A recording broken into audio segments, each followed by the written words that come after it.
Друзі, усім привіт! У нас сьогодні чудовий день, адже ми сьогодні передаємо катер, над яким працювали дуже довго, і називається він катер вогневої підтримки або вогневого прикриття. Над ним працювало дуже багато людей. Це величезна команда наших інженерів, виробників та наших бійців. Це не просто катер, цей катер він є броньований, є клас бронювання 3-й клас, 4-й клас, а також є дуже багато точок для роботи наших операторів.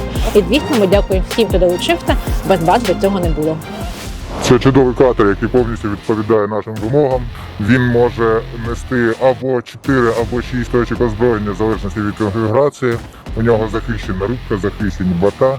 Має водометні рушії, що додає йому надзвичайної маневреності, і потужні мотори. Це той човен, який нам потрібен. І в нас загалом вийшло долучити понад 20 мільйонів на реалізацію цього катера. Дякуємо всім, хто допомагає. Слава Україні!